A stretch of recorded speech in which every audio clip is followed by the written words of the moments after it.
E aí, pessoal, meus alunos do Mais Tribunais, RR na área, para a gente seguir com o nosso curso Direito do Trabalho. Satisfação enorme estar com vocês aqui. Que bom que você voltou, que bom que você está comigo aí, animado, motivado, porque falta muito pouco para você se transformar num servidor público federal. E o que depender, eu sempre digo isso, da equipe aqui do Mais Tribunais, isso não será difícil. Isso está muito próximo de acontecer, acredite, conte sempre com a gente, ok? Vamos lá, então espero que você esteja bem, esteja aí bem animado na sua casa, no seu escritório, aonde você estiver, estica os ossos aí, pega a sua CLT, pega o seu bloco de notas, pega o seu vadimeco, seja lá o que for. Vamos voltar àquela ideia de sala de aula, isso é muito importante. Então agora dá um tempo aí no Zap, no Facebook, fecha a porta do quarto e vamos embora.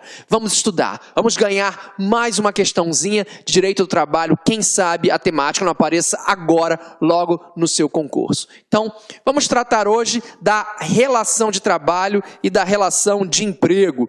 É um tema um pouquinho teórico ainda, claro, mas é um tema bem clássico para efeito de prova. Então, é importante a gente falar dele.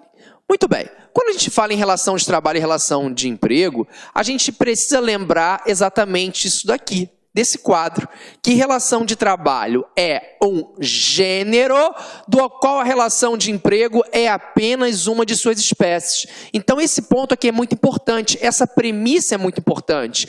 Relação de trabalho é um gênero da qual a relação de emprego, aqui está, ó, é apenas uma de suas espécies, está aqui. É apenas uma de suas espécies. Eu tenho o trabalho autônomo, eu tenho o voluntário, eu tenho o estagiário, eu tenho o avulso. Tudo isso é relação de trabalho. E dentro dessa relação de trabalho, eu vou ter relação de emprego. Toda relação de emprego corresponde a uma relação de trabalho, mas nem toda relação de trabalho é uma relação de emprego. Essa premissa é muito importante, vou até repetir para você anotar, fazer como você entender melhor. Toda relação de emprego corresponde a uma relação de trabalho, mas nem toda relação de trabalho é uma relação de emprego. Mas, Genzete, para que eu vou me preocupar em fazer a divisão de relação de trabalho e relação de emprego? Ah, atenção! E você vai sentir esse efeito muito mais quando você chegar lá na parte, deixa eu só zerar aqui, do processo do trabalho. Por que você vai sentir muito mais na parte do processo? Por que você vai sentir muito mais na parte do processo de trabalho? Porque quando você estiver comigo lá estudando a competência material da Justiça do Trabalho, nós vamos chegar na emenda constitucional número 45 de 2004.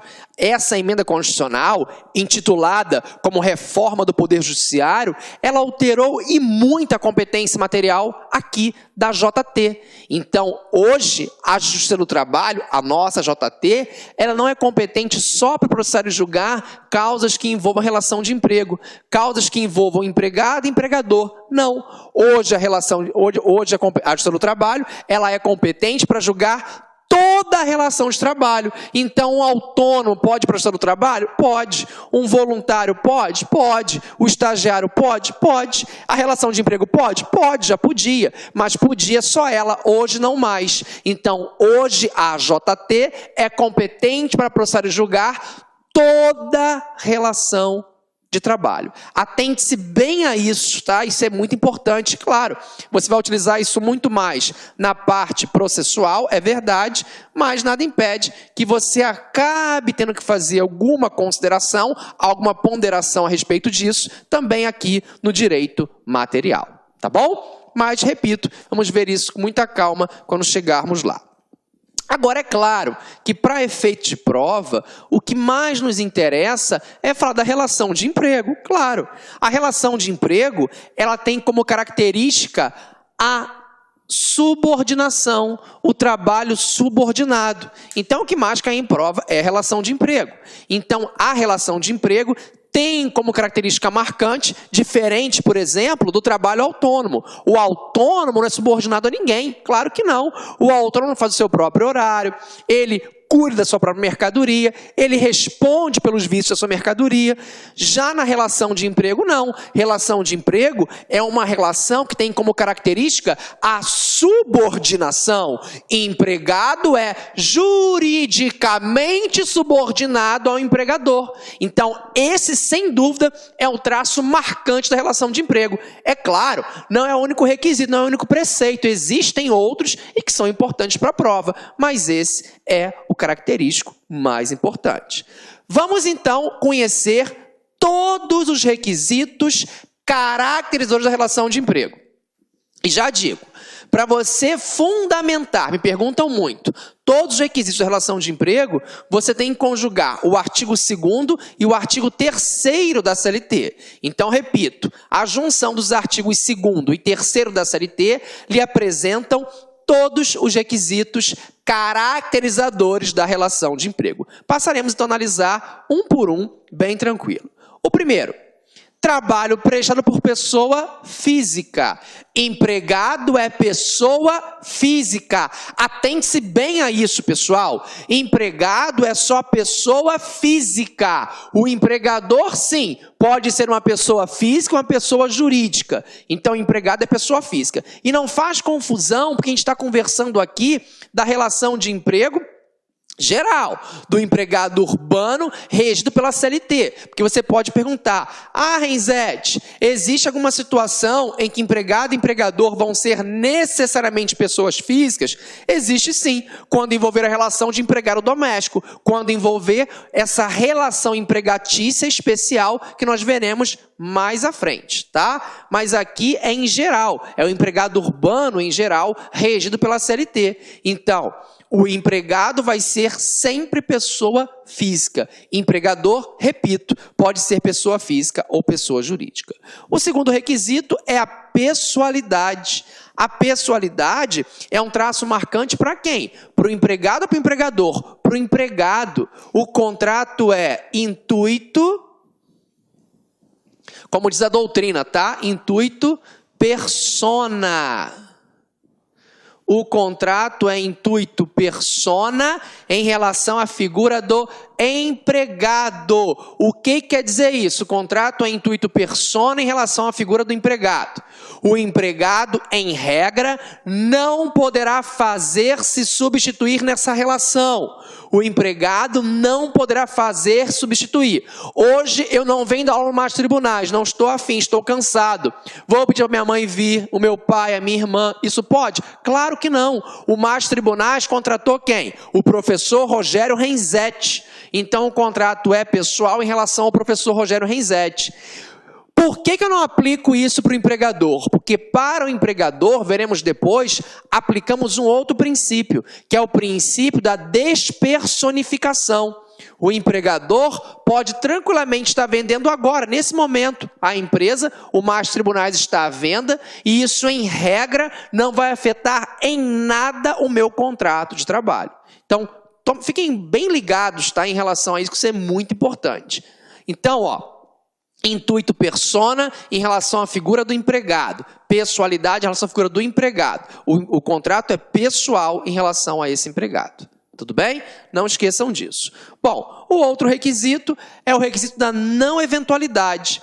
Essa não eventualidade, ela é igual à habitualidade.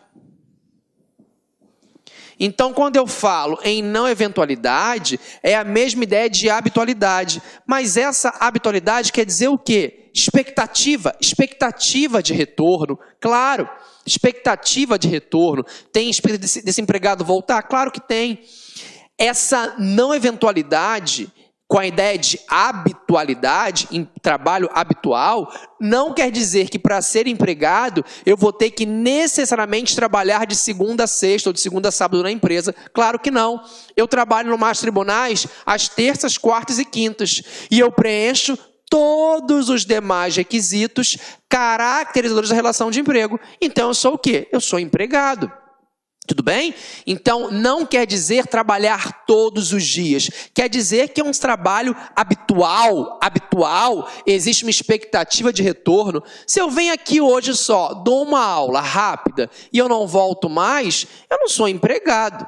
Eu não sou empregado. Eu fui lá um eventual, eu fui dar aula só de um ponto, cobrir um ponto de um professor, então isso é um trabalho eventual. Isso é relação de trabalho diversa da relação de emprego. Repito, estamos analisando os requisitos caracterizadores de quem? Da relação de emprego, que é a que mais cai na nossa prova. Relação entre empregado e empregador. Mais um requisito, não eventualidade, que é sinônimo para a gente de habitualidade. Próximo requisito é a onerosidade. Empregado recebe salário. Salário. Se não tiver o salário, atente-se a isso.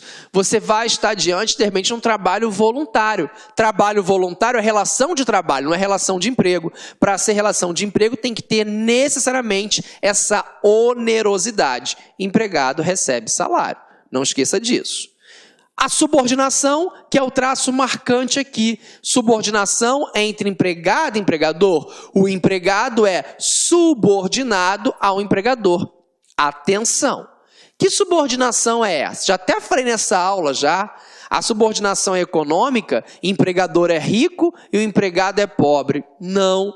Se você pensar em subordinação econômica, é só você parar um pouquinho e lembrar dos contratos que envolvam lá atletas profissionais, em especial jogadores de futebol. Quantos e quantos contratos que o próprio jogador tem um patrimônio pessoal muito maior do que o clube, que é o seu empregador. Então a relação não é econômica. Eu também não posso afirmar que a subordinação, perdão, ela não é econômica. Eu também não posso afirmar que a subordinação é técnica. Técnica? É técnica. Além de professor, direito do trabalho do Master Tribunais, eu tenho uma padaria aqui na esquina. Eu sei fazer pão? Não, eu não sei fazer pão, mas eu fui lá e montei uma padaria. Lá tem um padeiro, não tem? Tem. Eu posso ligar agora e dar ordens a esse padeiro? Claro que pode. O negócio é meu, eu posso fazer isso. Então, o padeiro detém a técnica do negócio, ele que faz o pão. Eu não sei fazer pão, eu sou só o dono, eu controlo a padaria. E esse padeiro, ele é subordinado a mim. Empregador? Sim. Então a subordinação também não é técnica. Já matei. A subordinação não é econômica, a subordinação não é técnica. Qual é a subordinação, então? Isso cai em prova. A subordinação existente entre empregado e empregador é uma subordinação jurídica. A subordinação existente entre empregado e empregador é uma subordinação jurídica. Ela decorre de lei. Lei diz que a subordinação é jurídica. Se você pegar agora, dá uma pausa aí rapidinho, vou ler com você, mas dá uma pausa. O artigo 6º, parágrafo único aí da sua CLT, você vai ver claramente isso dizendo lá que a subordinação existente entre empregado e empregador é uma subordinação jurídica. Vai tentar te pegar na prova, hein? Ela não é econômica, ela não é técnica, ela é jurídica. Meus amigos, na ausência de qualquer um, escolha um, qualquer um desses requisitos, você poderá até ter uma relação de trabalho, mas não terá uma relação de emprego. Repito, na ausência de qualquer um dos requisitos, você não terá uma relação de emprego, e sim uma relação de trabalho. É só escolher um. O que quer dizer que esses requisitos são requisitos cumulativos que você encontra nos artigos 2º e 3º aí da sua CLT, tá bom? Chama atenção sua, pensando numa prova mega difícil, e até porque a Fundação Carlos Chagas já se manifestou aqui. Se a prova trouxer apenas esses requisitos, ela é o gabarito. Mas se ela quiser apertar um pouquinho, eu coloquei até em vermelho, e falar da alteridade, você vai ter que abrir o olhão na hora da prova. O que é a alteridade, Renzetti? Alteridade quer dizer que os riscos do negócio, os riscos da atividade, pertencem única e exclusivamente ao empregador. Repito, os riscos do negócio, os riscos da atividade, pertencem única e exclusivamente ao empregador. O empregado jamais irá suportá-los. Ficou teórico, Renzetti? Me dá um exemplo? Na hora. Imagina que o empregador chega agora, essa semana, para fazer o pagamento dos empregados. E aí chama você foi o escolhido e fala: Joãozinho, o negócio é o seguinte, Joãozinho, o Brasil está em crise e não tem como eu te pagar o salário integral. Como o Brasil está em crise, eu te pago a metade agora e metade no ano que vem. Pode? Claro que não. Os riscos do negócio não vão ser suportados pelo empregado, e sim pelo empregador. Da mesma forma, não poderia o empregador virar e falar assim, olha, as vendas foram fracas. Como as vendas foram fracas, eu não vou te pagar salário esse mês. Isso não existe. Isso não existe. Empregado não suporta os riscos da atividade. Os riscos da atividade, quem assume esses riscos é o empregador. Única e isoladamente o empregador. Então, isso é a alteridade. Acontece o seguinte, alguns doutrinadores entendem que a alteridade é só um princípio, ela não é um requisito marcante da relação de emprego. Data máxima vênia. Quer continuar assistindo essa videoaula? Aliás, você quer fazer o nosso curso aí, super competitivo, aqui no Lá Concurso? Então convido vocês a acessarem o nosso site, laconcurso.com.br. Lá nós temos uma preparação top de linha para o concurso do TRT 24. TRT 24, Tribunal Regional do Trabalho de Mato Grosso do Sul. Concurso esse que edital já está na praça, está publicado. A data da prova no dia 26 de março, tá? 26 de março de 2017. Galera, papo reto com vocês. Esse nosso curso não é um curso qualquer, tá? Esse é um curso altamente competitivo. Você pode pesquisar, você pode procurar o trabalho dos nossos grandes professores na internet e você vai chegar à conclusão seguinte, que aqui no LAC Concursos é o melhor custo-benefício do mercado. Nós aqui do LAC, nós temos 3 cursos para o TRT 24. Primeiro, o curso de analista judiciário, área administrativa, tá? Um curso altamente competitivo, porque o professor Luiz Antônio é professor de administração e aquela parte de conhecimentos específicos na área de administração pública, vocês podem ter certeza que o professor vai fazer uma grande preparação para vocês gabaritarem. O curso de técnico, tá? O curso de técnico nós temos como grande professor o professor Rogério Renzetti, Trabalho e Processo do Trabalho, que vai gerar um grande diferencial competitivo para a galera. Tá certo, meus amigos? E, ó, detalhe, 10 de 25 cada um dos cursos, ou se você quiser os dois, o combo aí por apenas 10 mensalidades de R$ 32,00, um curso completaço.